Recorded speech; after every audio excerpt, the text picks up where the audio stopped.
All right, guys. How's everybody doing? Today we have Harry Lee, based out of San Francisco, correct? Yes, Palo Alto, actually be a little more specific, but yes. Silicon Gotcha, Valley. gotcha. Silicon Yeah, I Valley. think you probably are third best from the West Coast, so Yeah. pretty popular, I guess. No, no, yeah. Actually, I know Byung Kwan. He's a really cool guy. Very, That's very awesome. social. So, yeah, plenty of guys. Jason Louis out here, Berkeley alumni. Great network out here, actually, to be frank. So it's always Mhm. good to get connected.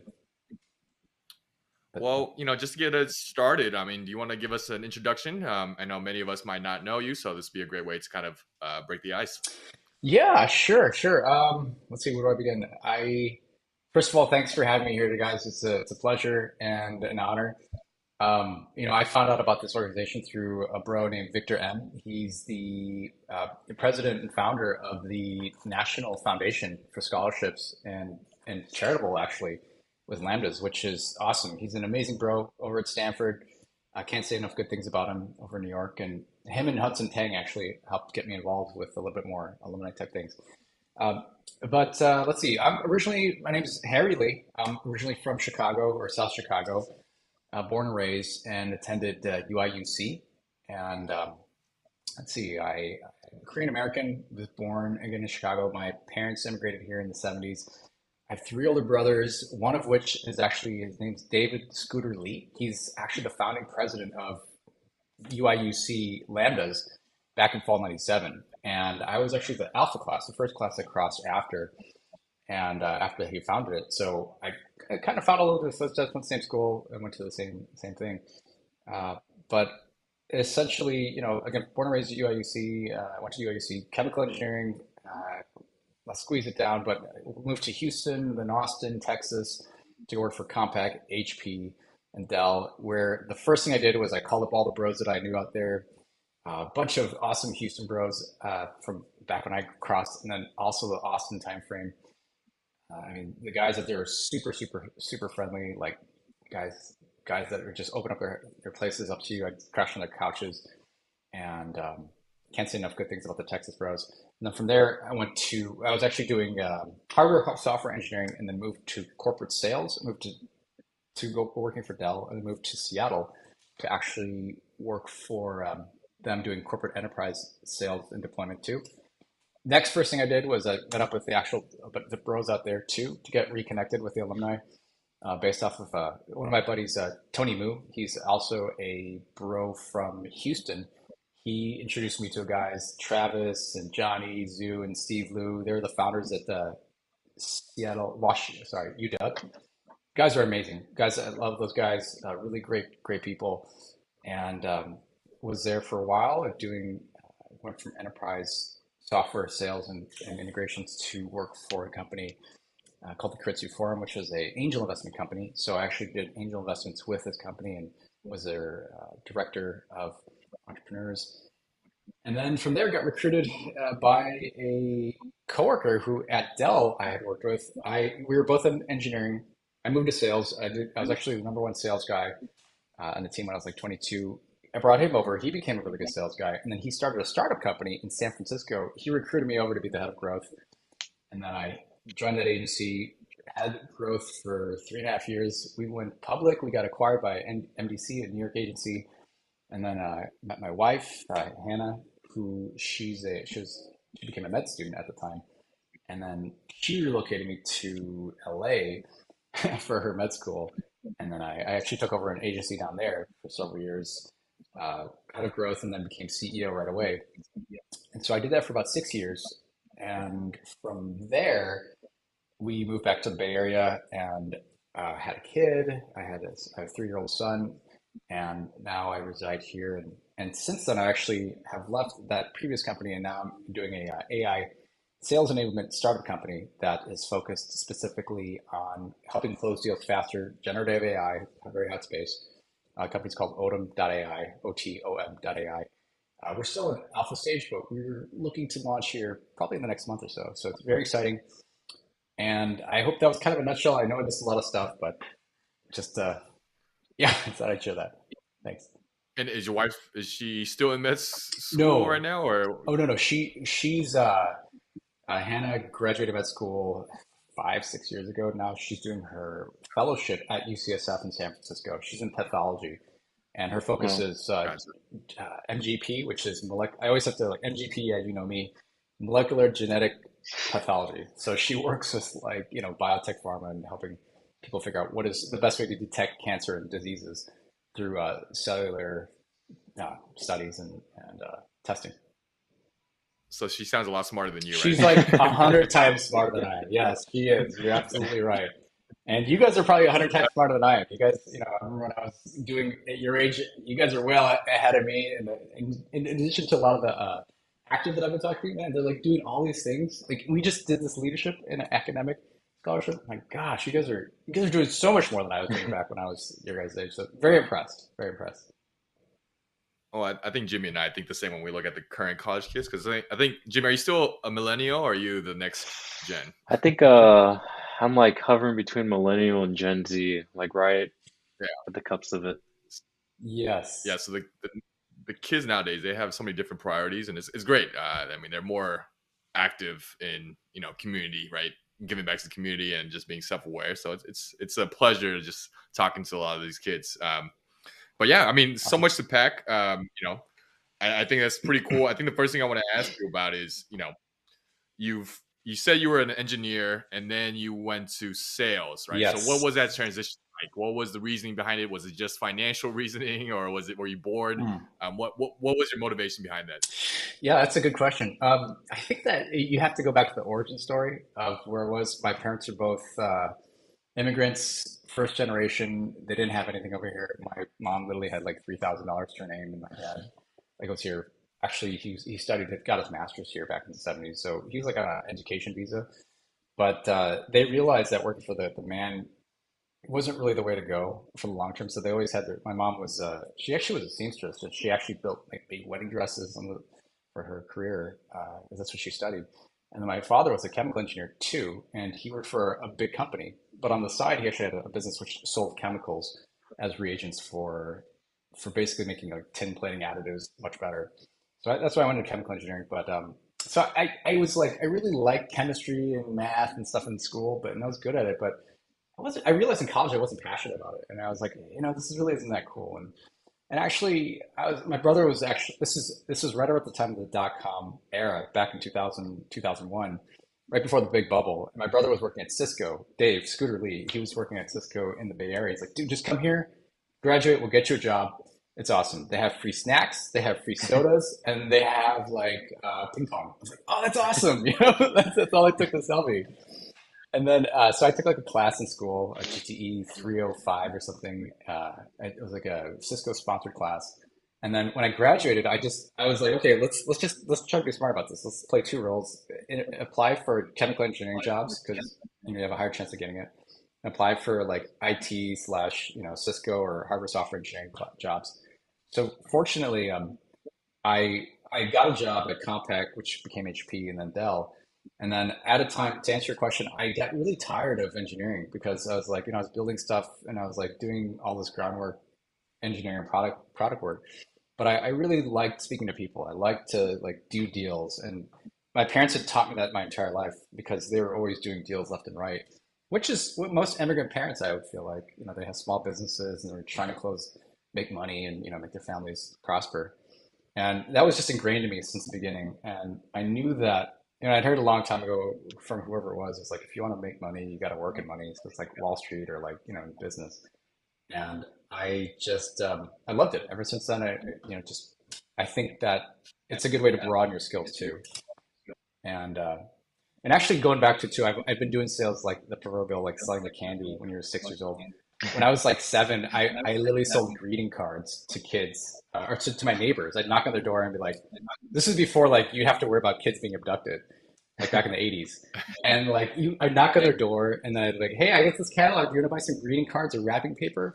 And then like, yeah, sure. They felt bad for me because I was like a local kid. And then if I actually sold something, if I got to a certain level, then you get like a gift card, or it would be like I think I redeemed. I was such a nerd. I redeemed mine for a battery charger and a pack of like double A and D cell batteries because I wanted it to power my toys because my brothers would always steal my batteries and I had nothing to play my toys with.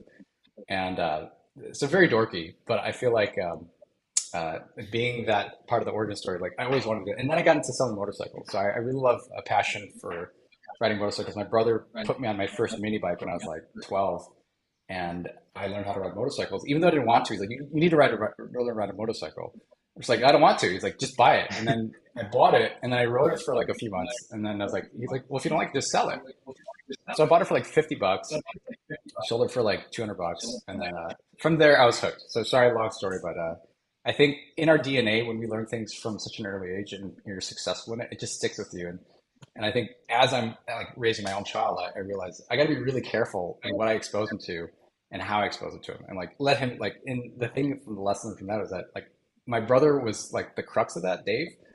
But I think if you have people to kind of guide you in the right directions earlier on in your career or life, it really sticks with you. And I think if you have that itch, you should always scratch it because otherwise, like if I was still an engineer, I'd really hate my life right now, just to be frank. So So your life is very relatable to both Jimmy and I. Extremely. Jimmy just quit his engineer oh, Yeah. job. well, congrats, I think, right? Yeah.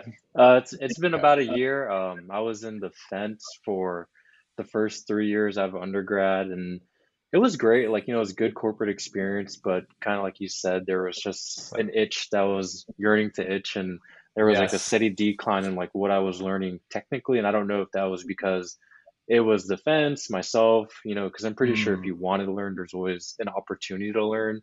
But I wanted to go into essentially kind of like media production, content creation. So mm. that's what I've been doing full time since April of last year. But so far it's been good. Um, and just really hoping to have it grow even more. And it's even interesting hearing your story because Yeah. I myself with the engineering background, like I have looked into a little bit back into like corporate roles and just things I could do. And a lot of people have mentioned going into sales, like technical sales. Yeah. So just hearing your background itself is interesting. It's like almost relatable in the sense it's like, okay, cool. Like, like maybe there is a path where it's like, you know, if I do look in the corporate world, it Exactly. isn't going back to, a technical aspect of defense and contracting and stuff like that. And I can branch off into sales.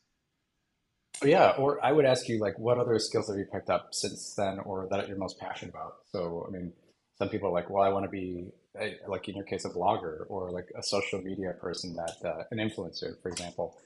And maybe you could tie that into some of the work. Hmm. But that sounds awesome. That sounds great. I mean, and you guys have this podcast, which I've listened to your episodes. You guys did a great job engineering those, so nice job. And the other thing, another similarity Jimmy has with you, our school, I mean, our chapter, at least when I was inactive, everyone either had a motorcycle or what was the thing that you wore around, Jimmy? I had The little a black I had scooter. a Honda Ruckus. If it's like a little Oh moped. yeah. I know the Ruckus. Yeah, it's like the Yeah. beefy one. Yeah. Oh yeah, a little beefy one. And then I think when I got one, and then everyone else in our chapter ended up getting one, we would just ride around campus and just go get food. It was a good time. Oh man, it's the best. Plus, you just have that freedom feeling, and I I salute you Well, guys. well, you were in Austin, right? So you know how like the hill Oh country yeah, and like oh yeah, there's yeah. yeah. Plus, I know how you guys hang out after hours and things, so it's like getting around and like just meeting up Hmm. is super important. So, absolutely, it's a beautiful place to have a motorcycle. But I don't condone it because my wife hates the fact that I have a motorcycle and she's like, get rid of it. But whatever, it's all good. Well, yeah, you're a father now, so I guess you shouldn't be. Yeah, I got more at risk. Yeah, but here's the thing, right? So the funny thing is my wife, like she before when we were dating, her mom always told her, don't ever date a guy who rides a motorcycle. And then, but to that extent, I think that worked against her because my wife like actually liked the guy who ride a motorcycle. But fortunately, I've been safe on it. But I think at the end of the day, you gotta just go with your passion. Like I like to do Ironman races too, but fortunately, she's encouraging of that, and I think you should stick to what is makes you happy in many ways. And I think your career, definitely ties in pretty well. I always tell bros who are trying to be entrepreneurs or they want to get into the startup world, I'm like, sales is like the number one Yes, skill that you can yes, pick up.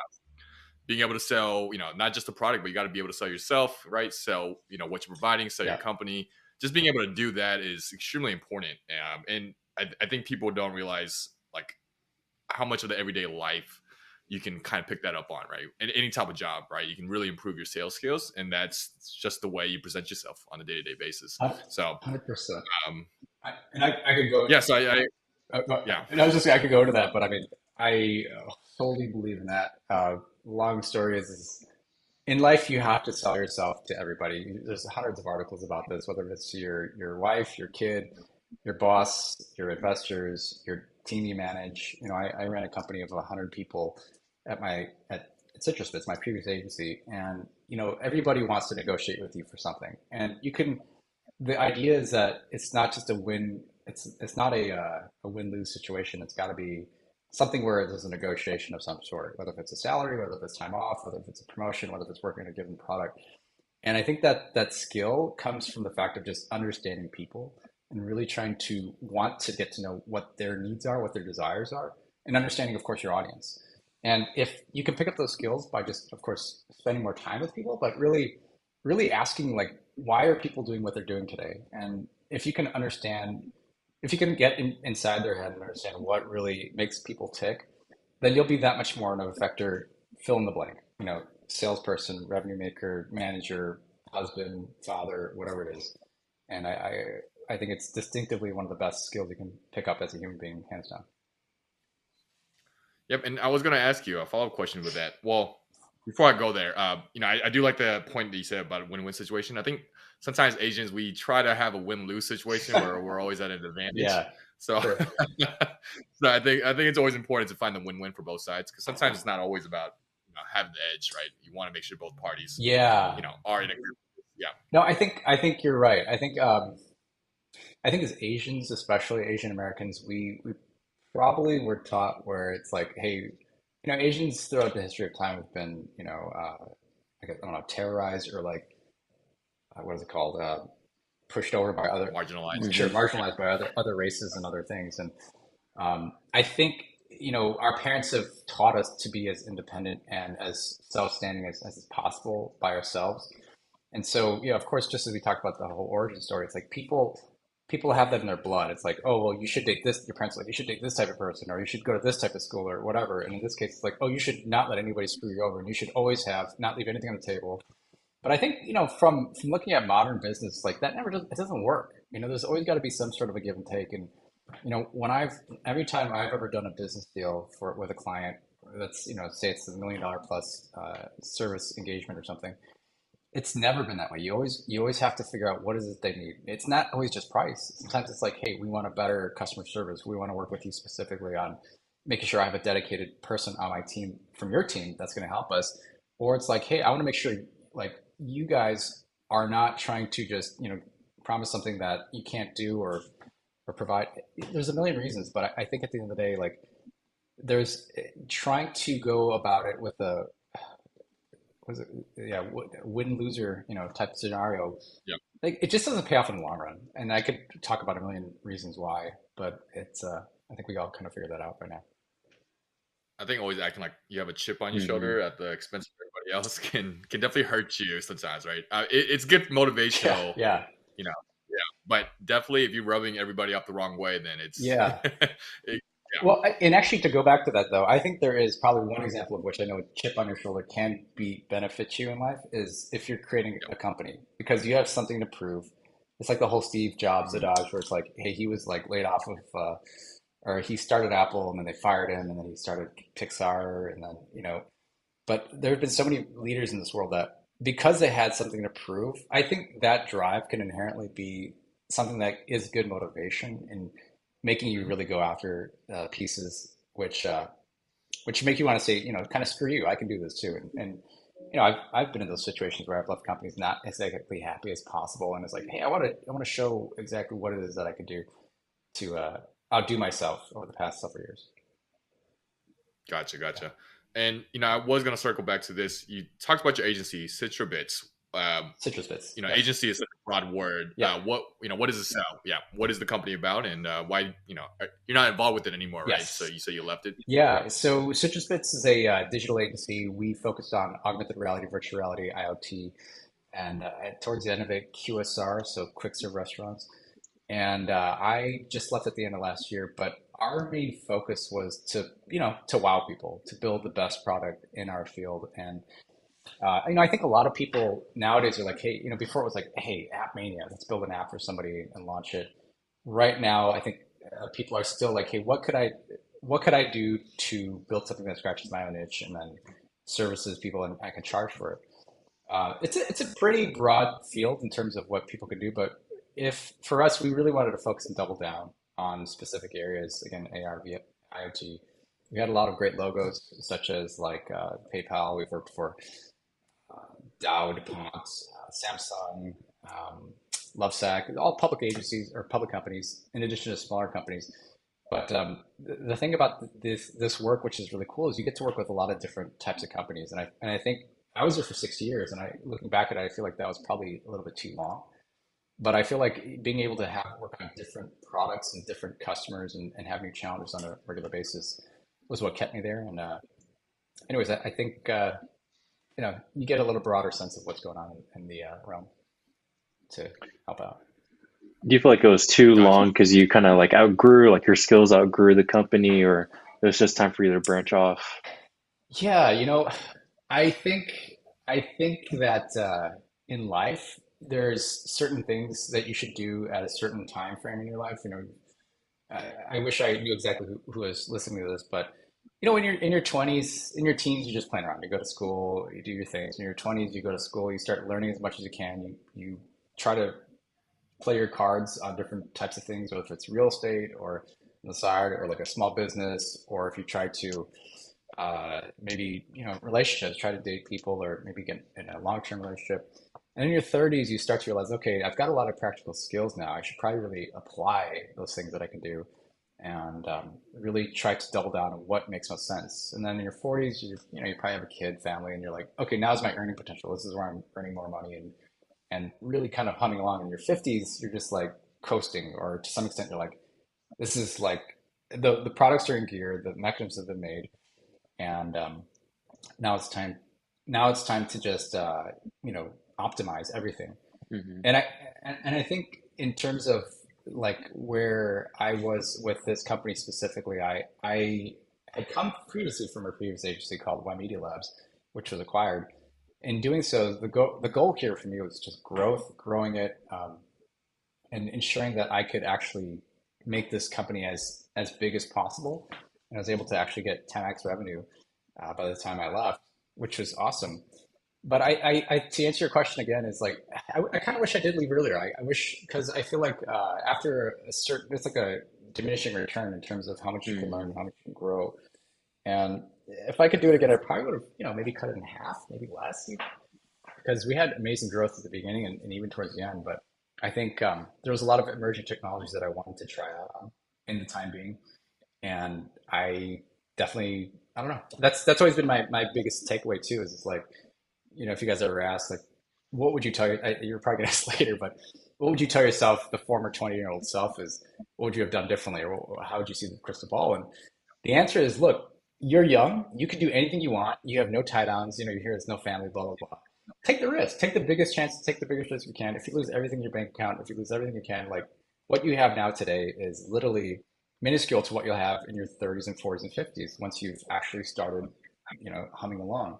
But if you try to double down now in your 20s and you double down on the wrong thing, and say one of your things, your biggest concerns is building a company and economic prosperity. If you try to double down in your 20s on the wrong thing, and you could have, like, say for example, you're like doing an agency, but then you could have been creating an AI company that's focusing on like making people's lives better by having them have a better conversation, then you maybe could have quadrupled your economic prosperity if that's what's most crucial for you. But you won't know until you try many things. And I think one of the best pieces of advice that I've gotten too is like, hey, you should be trying multiple experiments. Like when you like, I'm a product guy. Like as you build product, you should be building out new product every two sprints. Every 2 weeks, which is a sprint in the dev world. And if you aren't releasing fast enough and you're not releasing features fast enough, that 10% of whatever you build and create is junk, then you're not building fast enough. Like 10% of it should be a failure. 10% of it should be trial and error. And if you're not getting that point, then you're probably just too comfortable. You're already in your 40s and 50s, as I was alluding to before, where you're not applying yourself hard enough. So I mean, but that's like the growth mindset. That's like product-led growth, and there's all sorts of books on that. But that's kind of like how we think of the Silicon Valley, at least to some extent. And speaking of books, I mean, do you recommend any books, in terms of products, right? Product creation, product development, or even sales that, that would be great for someone in college or someone young in the 20s to read? Yeah, man, there's so many different books. Obviously, actually one of the books that come to mind in terms of business growth and like creating a startup is The Hard Thing About Hard Things, which is by Ben Horowitz. I think Mark Andreessen also wrote that too. They're A16 VC investors. It just talks about like going through struggle, how you can basically make every freaking mistake in life, and especially starting a company, running out of money, and growing it. Mhm. I definitely feel like that's an old adage. Sales wise, there's there's this old book. It's butcher it, and I wasn't thinking about this, but it's like digging your wells early. I'll have to get back to you on that one, but digging your wells early. I read this when I was literally 20, and I really liked that book because it just talked about like how to build your sales pipeline and grow fast and quickly. So that one is one I think once I figure that out, I should look it up. But more recently, there's a book called Predictably Irrational, which is a book by Dan Ariely, and it really focuses on how to find what are like the hidden forces that shape your decisions. And it's a really interesting perspective, and because it's written by an economist, and he talks about like the things that are, if it's like how to lose weight or drinking coffee or how to find a romantic partner, the decisions you make in order to get to those decisions can help you find the best outcome. And he used just this random experimental. Okay, so the sales book I just remembered was Dig Your Wells Before You're Thirsty. It's by Dan McKay.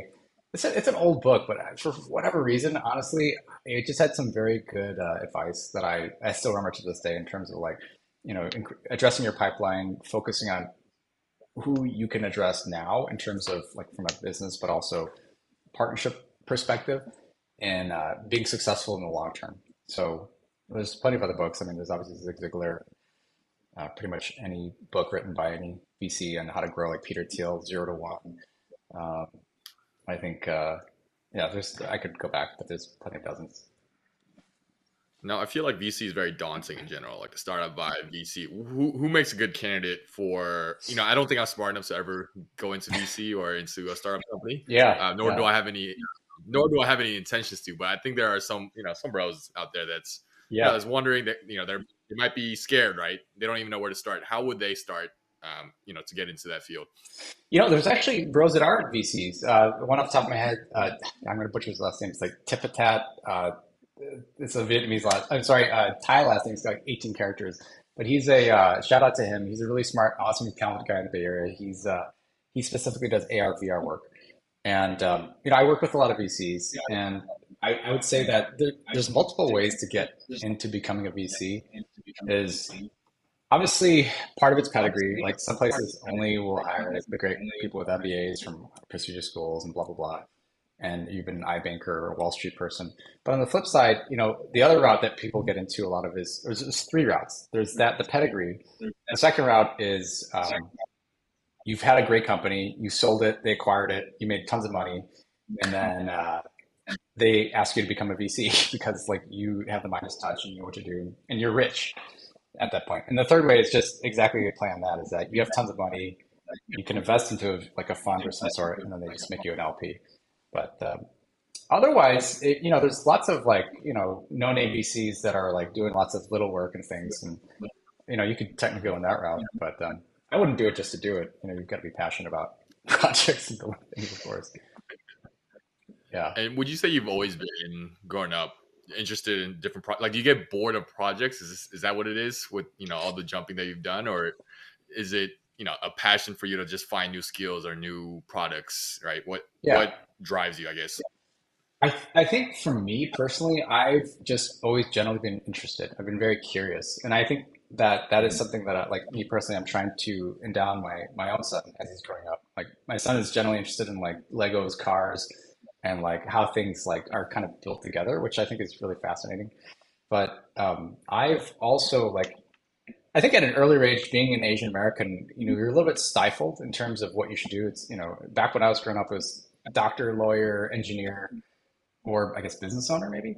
And then now it's much more wide open.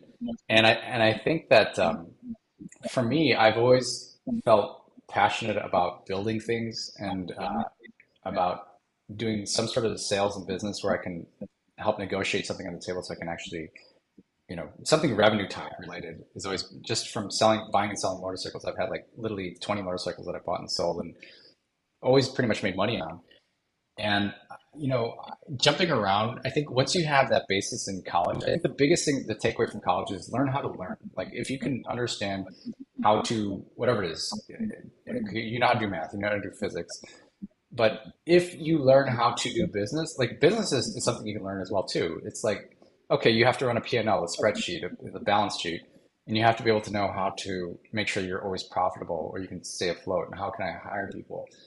And that's something, again, if you can learn those mini steps, uh, running a company is not that hard, actually. It's the hardest part is literally getting people motivated and making sure that clients are always interested in your product, whether if it's software or whether if it's a piece of real estate. You know, I'm also a real estate agent on the side, just like a lot of you guys. Um, but I do that just because like I like to stay with real estate and I feel like I guess part of my play has always been how do I paint my picture in the long run? Do I see myself as a business leader? Do I see myself owning some real estate as part of my wealth retirement plan? Do I want to leave something for my children? And then also too, it's like from in terms of what I work on, like what is most interesting. That's why I'm like working on AI right now because you know Mhm. it's literally something that is it's still undefined right now. And I think for you guys have like so much time. You guys are so young. You could literally pick anything, try it out for 6 months to a year, you call it, and then if it fails or if it doesn't work out, just try something new. You guys have so much time. And I guess touching base on the parent life, I know you're saying like your son's liking Legos or building stuff, right? Um, how has that transition been for you, being a dad? Still focusing on your career, right? And your wife sounds like she's doing really well in her career as well. How have you guys Yeah. balanced everything? Yeah, I think it's actually interesting. Like from a parent perspective, I live in Palo Alto, and Palo Alto is like a very like study academic driven area, and like there's good and bads to that because like the pressure can be so bad in the Bay Area where kids have unfortunately taken their lives and things like that, which is God forbid that's the last thing I'd ever want as a parent. But on the flip side, I think there's a lot of the reason why I like it here is because it exposes kids are exposed to a lot of different varieties of people doing a lot of different things, and I feel like the uh, the proclivity of people wanting to actually try things and think outside the box, or like maybe some kid wants to build an app when he's like 12 years old or whatever. I think that's great. That's awesome. Like, hey, he's trying something else, or he's building a some sort of a online social media company of influencer wise. And I feel like a lot of kids are like up to the challenge here. So I feel it's good for me to be able to try to allow that exposure. But as far as for my wife, I feel like it's also the same thing too because she's been on a journey for literally the past 10 years. So my wife went to USD and then UCSD, and then she went to get her master's in immunology, and then after that she went to go to med school, and then after that she went to go do her fellowship, and then after that, yeah, so she's finishing up her fellowship, and it's just like on the way she's still figuring out what she wants to do too, and we've had lots of discussions in terms of what's out there, how does she want to shape and define her future, and frankly, like, just relating back to her, she didn't know what she wanted to do, but she literally went out and sought out what are the capabilities of like molecular technology, what are people doing that's interesting to her that she feels like she could make a really big impact. And I admire her because she's been putting herself out there more recently, like going to conventions, talking to people, asking what they're doing, what is current in the market. She's really stretched herself because she's a little bit more of an introvert, and she she's aspiring to be a doctor. It's not like they're giving these conference speeches all the time. But I think just watching her kind of adapt and kind of be able to express herself further out is actually really amazing to watch. And anyways, I think that's something that I going back to even with my son, it's like being in this area where people are kind of exposing themselves to try to express themselves or try new things, especially for like the younger lambdas who just graduated and whatnot. I feel like they're just a little bit, they may be a little bit shy in terms of trying something different and being able to expose themselves. But, find a mentor, find somebody who's been doing it for 10 years. And then, hey, if after discussing with them, they're like, this isn't interesting, then just go talk to somebody else, try to figure something else out. So, So, Harry, I wanted to talk about, you said when you graduated, it was like right before the .com era. bubble, right? dot bomb, yeah. How, and then you did talk about, Cisco, and just to Yeah. clarify, it's the Cisco with the C, right? Not SY, not the food company. Yeah, no, Cisco It's with the the tech. C, the networking company. Yeah. Yeah. John Chambers. Yeah. Exactly. Uh, yeah, them offering all the food and what massages. It sounds pretty similar to today's environment with the tech Yeah. companies, right? Google, and I don't know if you've seen all those TikToks where they say, "Hey, I'm a day in Day in the life of Google's a tech. office," right? hmm Yeah, hmm and that person ended up getting laid off recently. So, do you see Oh, any yeah. similarities between what we're going through now and what happened back in 2002? Wow. Yeah, that's actually the answer is yes and different. Yes, in that mass layoffs across the board for tech companies, for sure, and feeling the hurt. I actually recently read an article about how like the difference between was it Gen X and Gen Z is during this time is that the Gen X's are like, okay, I got laid off. I get it because they've been through it before. Versus the Gen Zs are like, oh wow, I thought I had like everything was gonna be set. Like I didn't think I'd ever have to worry about being laid off in this tech arena where people are paying, 200, 300, 400, $500,000 salary. And so I think that's a big difference for sure, because going into 2000, 2001, like my assumption was is like, hey man, anybody's job's at risk at will at any point. So, you could always, because, I've seen people prior to that, like in the 80s, you had like this oil scare and all this other stuff. But the thing, so that's how it's same, but how it's different is that, the economy is completely different. Like back then it was a meltdown. Everybody, financial crisis that had hit. Bill Clinton, I think, was the president around there. And but now it's like the Biden keeps talking about how it's like we have like such a huge increase in like jobs coming back and GDP is growing even though inflation's at an all-time high. So that's definitely different. And I think the risk that we take is that this may never come back. Like people who are getting paid $500,000 at whatever Google or Facebook and et cetera, those jobs probably won't be paying like that for years to come. And I think that we need to reset those expectations in terms of like what lifestyles people are going to have. Whether that's good or bad, unfortunately, people make less money, but maybe it drives them to try something else. Maybe it drives them to see, okay, well, I was doing this only because I was getting $250,000 in stock options or $1 million in pay or whatever it is. But I think that needs to change, or that is going to change going forward. Uh, and I've unfortunately had friends who've been a victim of that because they've lost their jobs. So it's different in the same, but I think ultimately if you do a really good job, if you build product and you do a really good job at doing that, or you're doing something that is not just mid-managerial and you're just like telling other people what to do that somebody else maybe lower could be doing, then your job is probably pretty good depending on which group you're in. But everybody's at risk in this environment, unfortunately. So people should stay nimble and be able to see what else they could do. Yeah, and I know even companies that are doing well, on their P&L, like Salesforce, I think they just announced a couple of new guys on their the board whose sole purpose is going to cut margins, right? Yes. So it's Yes. definitely even the companies that are still doing well right now, they're going to be affected relatively, relatively shortly. So, yeah, just wanted to touch base on that because I know it does Yeah. sound pretty similar when you're talking about Cisco. You're absolutely right, and you're right. There's all these cutting like hedge funds that are going and investing money into Salesforce, and these big companies trying to cut down and come out as a winner. So first and foremost, of course, keep an eye on the ball. I had a friend who recently was at Google, and he's like, he made it through December, and he's like so grateful that he made it through, and then in January, uh, he lost his job, even though he thought he was okay. And I guess just to cap that off, the biggest, another similarity between the two is that in 2001, the thing that killed the economy too was, we had the twin towers, crash into it, which is, such a horrible terrorist attack, which, again, set off a lot of horrible things that happened. But in this case, I would almost say that we had the pandemic, which also was right before Mm. this whole mess. And I think, it's kind of interesting how that it has that similarity. And I didn't actually even thought about that until just now.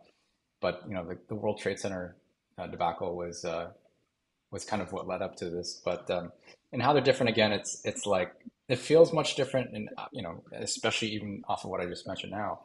But I feel like people aren't maybe as prepared, like especially the younger generation aren't as prepared for these types of changes. And just people I had talked to had told me like, yeah, I thought I was going to be at Facebook forever. Like it's like the place to work at, and I thought I was going to be set for as long as I needed to be. But they have to make their numbers. They have their board and shareholders that they have to please. So you got to be careful. And I mean, and then the other exciting side. I mean, I know you were talking about you're in a company that's doing AI. Have you Yeah. played with the Chat GPT? Have Yes. what do you think about that platform? Yeah. So kind of caught the world in a stir. yeah. Um, So OpenAI is founded by Sam Altman and the team. Elon Musk, of course, put money into it back in the day, and then Microsoft most recently just a year ago put in $1 billion, and now saying they're going to put in 10 billion. It's amazing, and actually, my work actually is tied directly to this type of language processing, which is happening.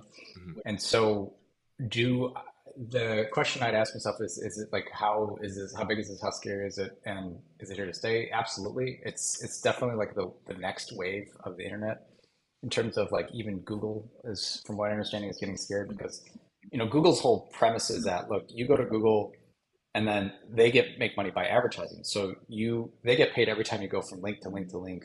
They get paid $5, $10, $25, CPC, etc.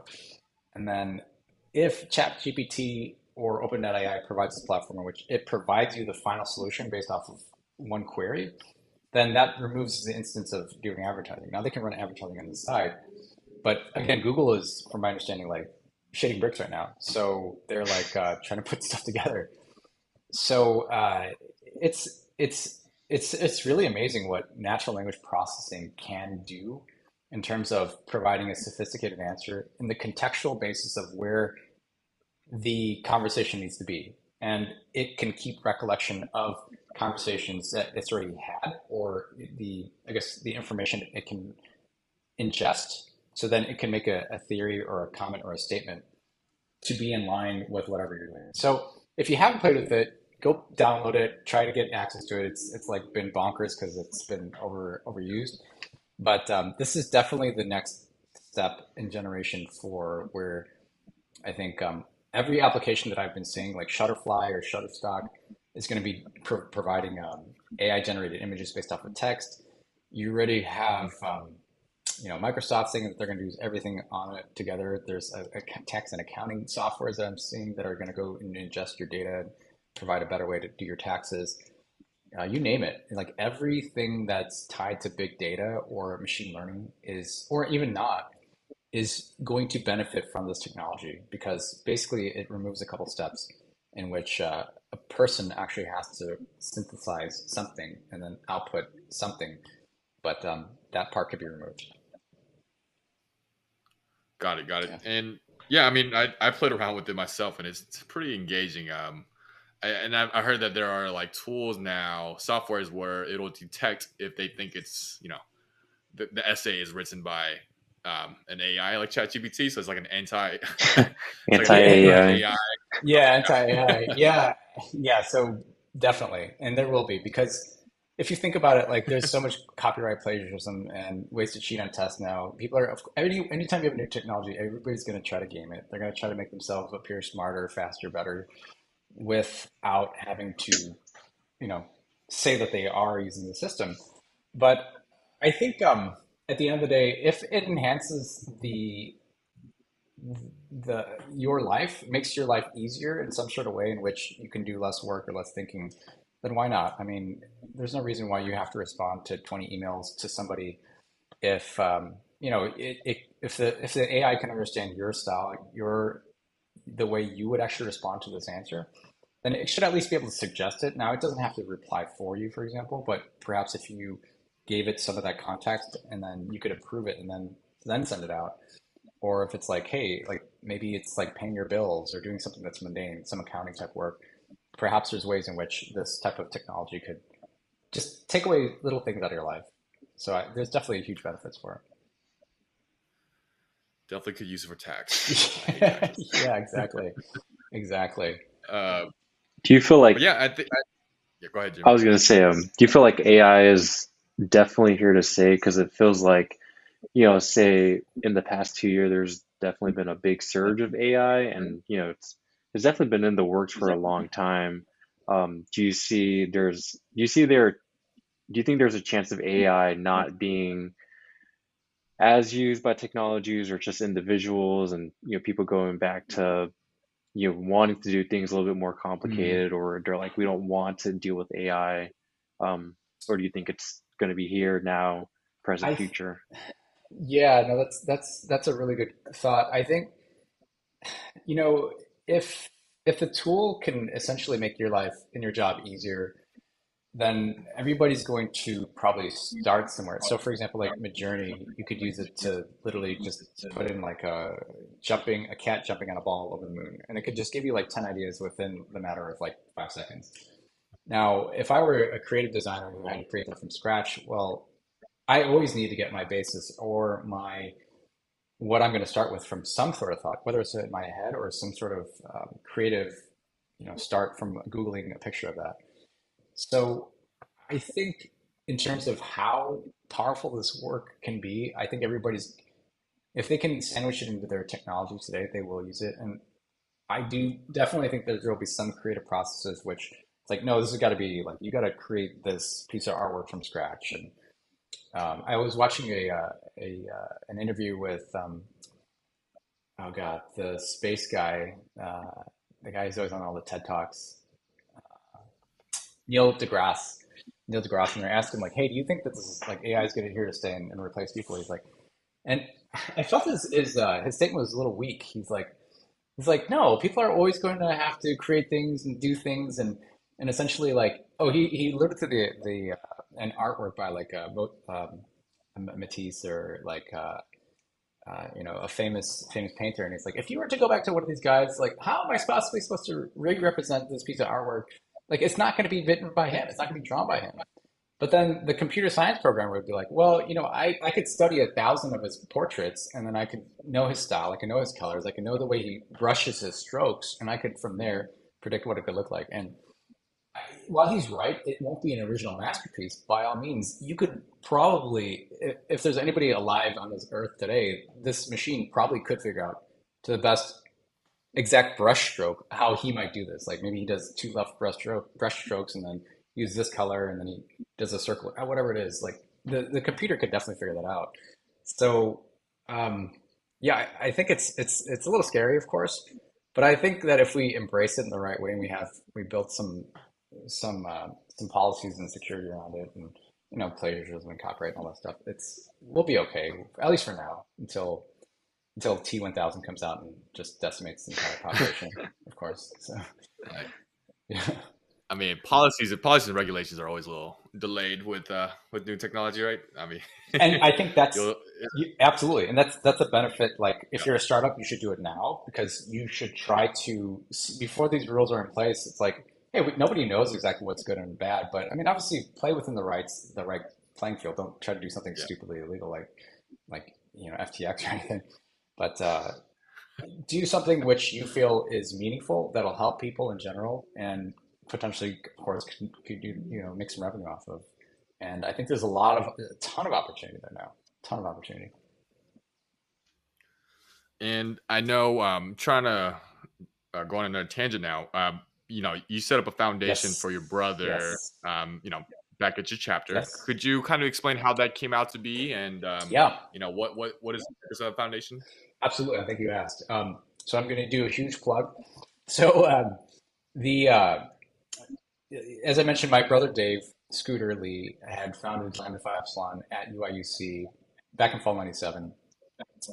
Dave passed away in 2010 in a car accident, and I was like, hey, it's time to memorialize my brother and try to give back in a good way. So it was actually kind of funny because last year we had our 25-year anniversary for Lambdas, and after this meeting, Eugene learned he's a charter from our chapter. He and I both at the same time had this idea that hey, let's time to get back. Let's have a scholarship, and whether that means like giving red envelopes and handing it to bros and like giving him something to help him with a scholarship. That was one of his original thoughts, and I was like, I think we want to make this bigger. Let's try to make this where it's like a long lasting, long term, long giving big thing, which we can actually be sustainable. And I guess this is like the CEO side of me saying, like, let's create a committee, a board, governance, and like something that can actually people will trust, people will want to give to, and then see it as a long term thing that is not just like a one time or two time thing.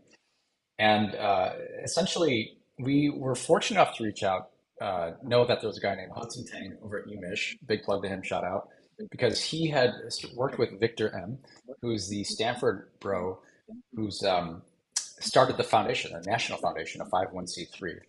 And we were actually quite fortunate because we were actually the second chapter to who had interest in this. The first being Xi chapter, UMich, who actually chartered us.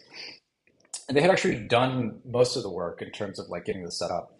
So they had, they've done almost all of it. And then we were just, our biggest challenge was literally getting bros locally interested and involved. Hudson and Victor had already kind of blazed a trail to the most extent. So, there was still a lot of things that were not really fully baked in yet, but, God bless them. They had done so much in building this up. So I give them a huge shout out. From our perspective, like, there were some challenges we faced. Like I went back to a bunch of the older alumni and we had said, hey, look, okay, let's do it this way. Let's build a 501(c)(3, or maybe let's try to raise some funds and, stuff like that. And, we like doing a 501(c)(3 is near impossible for a fledgling scholarship.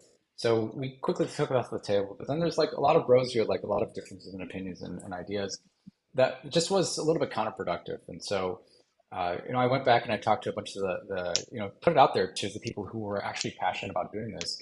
And fortunately, I was able to get in touch with a bunch of the younger guys like Jeremy Su, Jason Moy, Garrick Lim, Kevin Liu, and even an active Tin Win, who was interested in putting this together. And then we got Eugene Learn, of course, to come on board with us. And then we got Paul Wynn, who's actually, he was, I think, one of the national board members too. But essentially, we got all these guys together and was like, hey guys, let's do this. Let's build this ground up. Like, who's interested in doing what? And like, we're going to form an actual board to build some sort of trust around collecting money from our bros. Because I think that was one of the challenges too, is that the guys are like, well, what are you guys doing? Where are you going to use the money? How are you going to choose who's going to choose the academics and blah, blah, blah. So the easiest thing to do is just to have committees or people who are heading up these individual aspects of it. And just have like, start to build out a little bit more of a regular type of motion, like, meetings and what's our goals, timeframes, all that stuff. So yeah, essentially we started in, I think, around the summer of last year. And then around the time of Christmas time, we pretty much raised most of our funds, and we just actually created two scholarships, one for leadership, one for academic, $1,000 to each. And so what we're doing now is we're using Lambda's 501(c)(3 as a charitable organization in which people can donate, they can use tax deductions, they get a write-off, and then essentially the organization keeps it in a fund with Northwest Mutual, and then they basically make a percentage off of it every year, like it accrues interest, and then we award the funds. And so fortunately, our teams, UIUC has we thought we would raise like maybe like a few $1,000s or something. Our goal is actually $25,000 for our 25-year. My thought was, look, if each bro, we have 250 alumni. If each bro gives $99, we can get $25,000. Now we didn't fully reach that commitment, but we were fortunate enough to hit about $17,000 in this past 6 months. by the generous donations of our alumni. So super proud about that. Really want to thank all of the alumni from UIUC. And we had, I think, 16 applicants to the scholarships. So we have approximately 40 alumni currently at UIUC.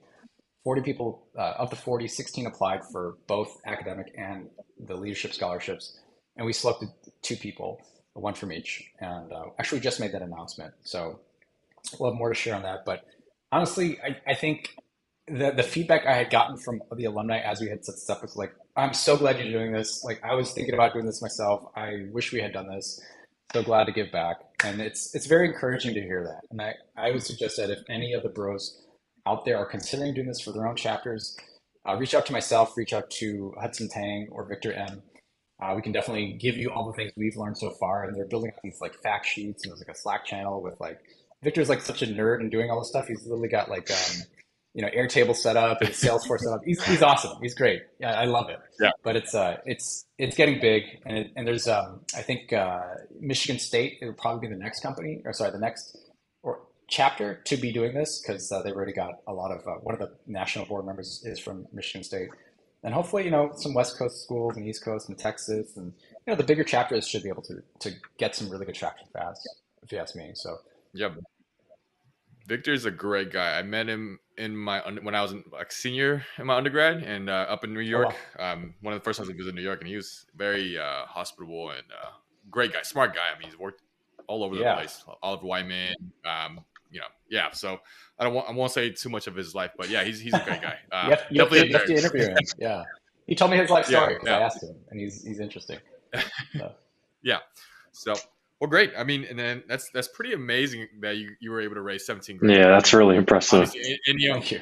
Obviously, any amount is good, but 17 grand is pretty. You guys set the bar pretty high. So I appreciate that. I appreciate that. And I'll be frank. There's you got to ask for it, and it's kind of like dig your well before you're thirsty with Harvey McKay, that book I'm telling you. But you got to having relationships with the alumni is really helpful. I think, even my own class, we're all still have WhatsApp groups, and we all connect. And prior to the pandemic, we would meet up every I don't know, call it every couple of years or something.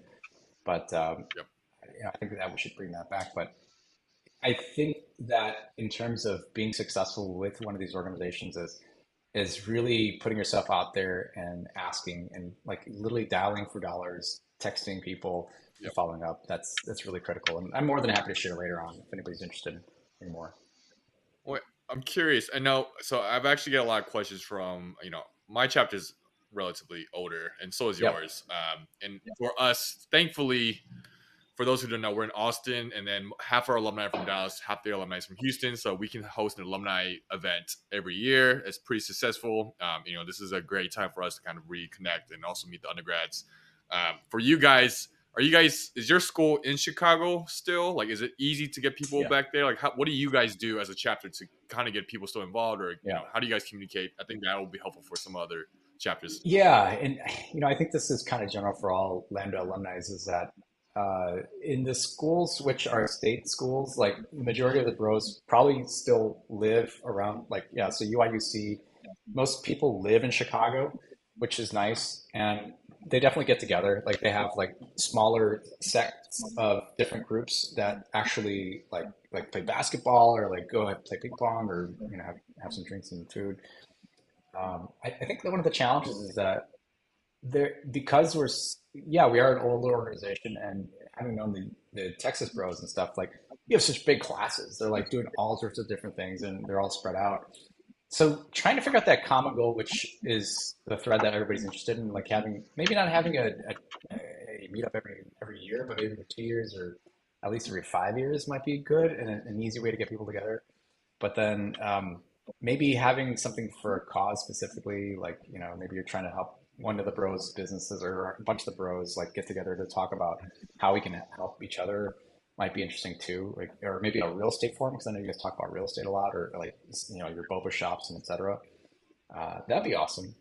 And I think that's the other thing too. And for the bros who obviously leave town, such as myself, I live in the Bay Area, like it's really hard for me to be involved with the guys in Chicago. Like we have WhatsApp groups and things like that, and we're always talking about sports or something interesting that's going on in the news. But being a little bit further removed, it is tougher to get everybody involved. But hopefully, I become more involved with the local groups too, then, like in the Bay Area, for example. Well, I think alumni in general does a good job. I mean, I think naturally a lot of us are close to the actives that are close to us in college, and you'll Yeah, see people, yeah, So have groups. they still Yeah. talk to their pledge brothers, yes, still, all their groomsmen are like half lambdas or exactly. majority lambdas. So it's pretty common in the micro Yeah, section, I believe, yeah. in the social groups, but it's always a little bit harder when you try to get a bigger crowd. That, But and I think that's that just human nature. that's So something I was going to say too. It's like, it's like maybe pre-kid or pre-family. I think, it's so much easier to get together, grab drinks, whatever, play basketball. But then after you have kids, like people will start to fall off the map, as you'll see.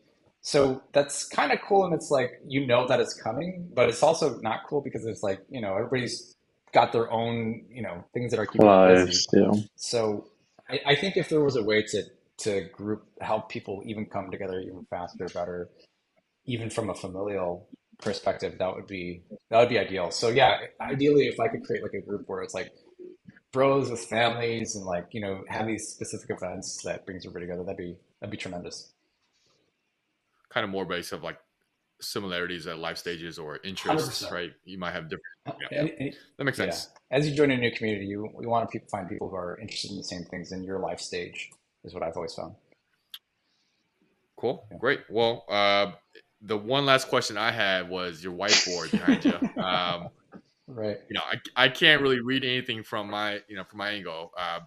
Can you share Yeah. anything, or is it all Tracy? No, no, no, no, no. So, okay, so the crux, I started with a very small whiteboard, like back when I was after college, and I fell in love with the whiteboard. Me personally, I always try to plot out my life in terms of like short, medium, long term type goals and steps.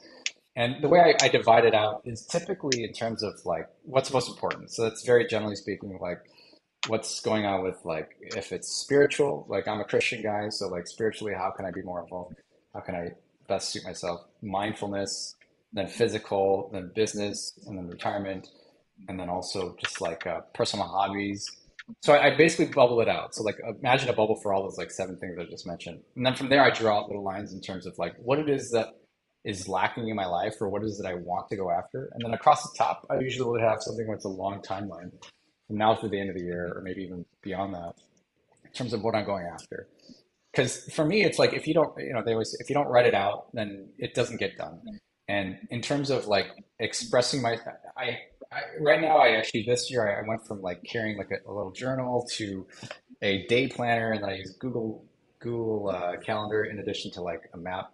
Prior to that, it was just all in a calendar. So this year, I'm kind of trying it out a little bit more paper wise. But there's just too much going on. And I feel like if at least maybe once a week or so, you go back and do the big planning, it really helps put into perspective, like, what are you trying to Mm. go after? What do you really want to get at?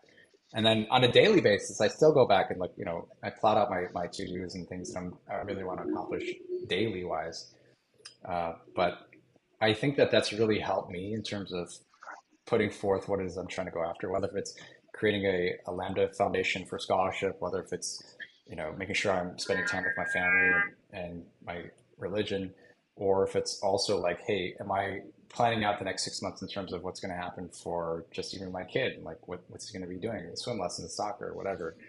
So we're all too inundated with too many things that we're trying to get done at a given point, and like, how do you really prioritize? Like, how do you and like for me, I try to bubble out like, okay, I'm going to spend this much time and get it done by this time frame, and set a specific time frame in which you're going to get that accomplished by.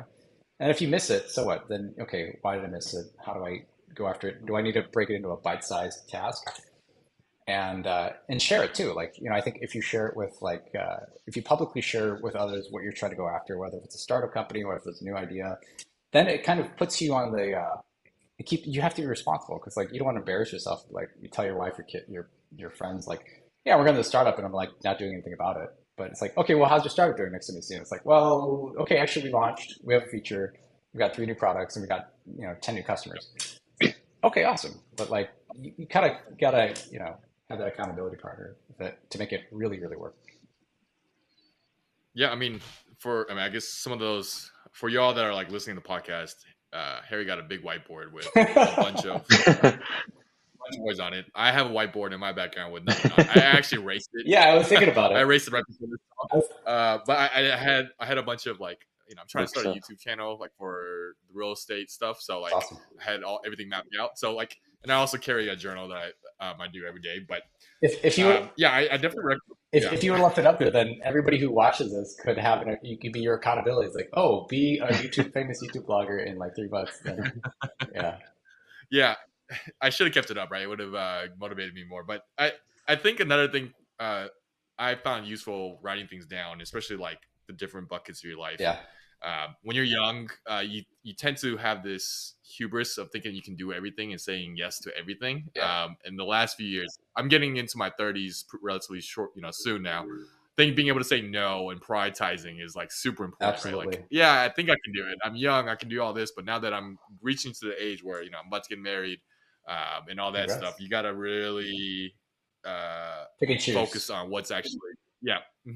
So I think for those who haven't started writing things down, I think it's a really helpful gesture that I've done over the years and helped me stay grounded. 100%. And to go off that too, I feel like something that I've been doing a little bit more of is just like a little bit more long form like writing in terms of like certain things in my life I want to do. For example, on this business, like every day I like not every day, but like every several days I kind of rewrite my own business plan, which really makes me focus on the new aspects of what is the technology now and AI and in terms of like who are my customers and like after talking to customers it changes because they're like after talking to surveying 5 or 10 people they're like it comes to a convergence in terms of where that truth of light comes to and where you see it kind of resonating and I think by forcing yourself to write it you have to synthesize it and you have to really think what is the best way to do this or how am I going to make this something that's a long lasting moat that protects my business for example or if it's like hey it's like I want to spend more time with my family or my friends or like get connected with more lambdas it's like well how do I do that well maybe I got to reach out to people who are connected already and then start to talk with them and see what they're doing and does this interest me as well and if so like what are some things that we could do to make this better so then just write that out and think about it for a while. Yeah, great. Well, Harry, it's been a pleasure getting to know you and talking to you over the last hour or so. Jim, do you have any final questions or anything you want to ask Um, before? Last question I had was, I know you mentioned briefly that you did Ironmans and, Oh even yeah. emailing you, like your pictures, you've finishing the Ironman. I mean, I know like once you get older, like typically like your fitness activity for most, I guess like the average individual typically declines. Yeah. What keeps you motivated and staying so active and, not even just being active, but doing Ironmans? You're not just a casual gym goer, but you're out there doing Ironmans and competing still. Like, so what keeps you going in that aspect? Yeah, I think I've been in athletics since I was a kid. Like I did junior high, I did like cross country running, and then I did that in high school, and then also I was a swimmer in high school. And then I never got into triathlons until I was in college when a friend of mine named Matt Duggan who I went to high school with. He asked me and Tom Powell, another swimmer friend of mine, and he's like, "Hey, do you want to do a triathlon, like a short mini?" I was like, "Not really," because I didn't have a bike, I literally didn't have a water bottle, and I didn't have like running shoes. I literally borrowed all of that from him. God bless him, he's an amazing guy. And I think I even borrowed his shorts that day for whatever reason I didn't have. I was like such a noob. And then I did it. It was like the Chicago Mrs. T's triathlon in like, I don't know, 98 or something. And then after I did that and I finished it, I was hooked. I was like, wow, this is so awesome. This is great. And so, having been an athlete like most of my life, I was, it's pretty easy, but to some extent, I never knew about the sport and I never knew I was passionate about it until then. And then it wasn't even until I did like a that same guy, Matt Duggan, he actually called me up when I was living in Seattle. This is probably in 2009 or 10 or something. Like, you want to do a half Ironman? I'm like, what are you crazy? Like, that's literally like, what is that, 170 or 70 miles of stuff. And I was like, sure, why not? And just only because he asked me. And, from there I did a full Ironman and then I did the Kona Ironman in the Hawaii Championship and several other Ironmans. But I think, as good things in your life become part of your DNA, you just feel like it's something Honestly, it's a runner's high. That's the bottom line. Like getting that high from exercising on a daily and regular basis. Like I literally would work out twice a day. I would wake up at like 5 or 6 a.m., work out for an hour, hour and a half, and then after work I'd work out for another 2 hours. And then on the weekends you'd work out for like 6 to 8 hours, depending on how much time you have on a Saturday. And then on a Sunday too, you'd maybe do another 3 or 4 hours or something. But you also for that extreme sport, you have to be a little bit crazy. But the thing on these types of sports is that the results that you get are literally like a drug. And for me, that's what I get like I try to work out at least 5 or 6 times a week still to this day, whether if it's just an hour or maybe an hour, 15-minute workout. Um, but I think it's just it's one of those things that I feel like is a balance. Like I was explaining this whole whiteboard thing. It's like if you don't balance those things out, such as again spiritual, mind, you know, something to do with like financials and then family and then leisure, whatever it is. Like if it's just a complete imbalance, then your life is going to be miserable no matter what. You're gonna get diabetes. You're gonna like have insomnia. You're not gonna sleep well. You're gonna like argue with your spouse, and then you're gonna be upset. But if you can somehow find a way to find your perfect balance, especially as a younger bro, like you can eat Cheetos and hot chips and like In-N-Out Burger all day long, you'll be fine until you're like 29, 30, 40, 35, whatever. But I've seen it so many times, time and again, where like older people, I'm 43, 42, 43, and guys my age now are like on a lot of medications and they're taking all these things to like just stay alive. And if you think about it, like just a huge, like not to preach on like diet and things, but like the American diet is if you eat the American diet, you'll get diabetes, like guaranteed, hands down. All the stuff, all the sugar, all the crap that we eat, it's guaranteed. So you have to counterbalance that if you want to live a long lasting, healthy life, which gives me my energy, gives me my power, gives me a lot of the ability to spend time doing all the stuff behind me, which is the whiteboard, and run a company and build a startup. And otherwise, I can't do it. It's just not possible. And or I'll just be groggy all day long, and people will hate being around me. So, highly suggest balancing out your life with some form of exercise. Sleep, of course, nutrition, taking care of your body, taking care of your mind, your body, your soul, etc. And finding that balance. Otherwise, it's just, in the long term, it's like a long term Ironman race. Like you'll just quit at some point. You'll just die. You'll run out of energy. And I highly suggest finding that thing for you that gives you that momentum to go forward. So, hope that's helpful. No, it was. Yeah, Appreciate it. Sure. yeah. Jimmy and I were legit just talking about how many grams of protein are you getting on your Yeah, yeah. basis. Are you guys lifting, like, doing CrossFit or anything, or? Jimmy's a crazy workoutaholic. He works out like 4 in the morning and for 2 hours straight. Oh So my gosh, he's wow. Yeah. You gotta take your shirt off. he's Let's see it, yeah. Oh no, I can't. I on the other hand gained like 20 pounds the last 2-3 years. I'm trying to reverse that. Yeah. So And it's probably because you're boba the, shopping all the businesses you're going into. I blame it on COVID and getting my MBA. I Ah, was yeah, that's right. going to Yeah. school. Yeah. I don't think I've ever been in my best shape while I'm in school, whether it was undergrad or whatnot. So anytime I'm not in school, your schedule is definitely you have a better sense of schedule because with school you can study for 5 hours or 7 hours and you still don't know if Mhm. you did enough. There's like this thing, underlying anxiety. So for those who are not doing well in school right now, keeping in shape, don't worry because the best shape I've been was after post school. So One takeaway on that though is, and that's I hear you, and I can see why, is even some people that are close to me, like they had told me they were grossly overweight, like even in college, and like something I heard multiple times is, hey, all like something that actually led them to lose like 20, 30 pounds was literally just going for a walk every day. Going for like a 20-minute walk. Like, you don't have to lift weights, you don't have to do CrossFit, you don't have to do a crazy Ironman. Just something to get you off your butt and like to get moving around really makes a huge difference. So starting there and then maybe taking a group fit class or going for a bike ride, whatever. It's like that's and then you once you start to get that high every day off of it, then I think it becomes more addictive, which is a good thing. And but yeah, everybody has different ebbs and flows in life and where they're just too busy, and I get it. We all do that. yeah, the 10,000 steps a day is usually what people recommend, right? Taking a 10-minute walk after each of your meal. In Texas, we don't walk. That's Drive true. That's true. everywhere. That's true. There's That's I was the heaviest. So I'm like I don't know, 150 or something right now. And then when I was in Texas working for Dell, they would bring in Rudy's Texas barbecue or Chili's like every 2 days on the sales team to like fatten us up to make us happy.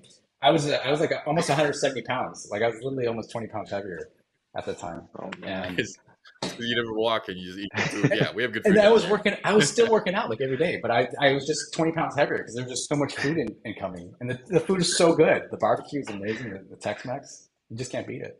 there. Yeah. So yeah. Yeah. Well, Harry, thanks a Yes. lot. We really appreciate you being here. And hope and what's a way someone can contact you if they would like to contact you? Do you have an Sure. email or social media? Yeah. LinkedIn is a good way. So linkedin.com slash was it in slash Harold Lee, HAROLDLEE. You can email me, getharold@gmail.com. And then yeah, that's a good start. So Great. sure. Well, we thank you for your time, and then we'll catch you around. Absolutely, guys. It's been Appreciate a it, Harry. pleasure. And thank you as well. Appreciate it.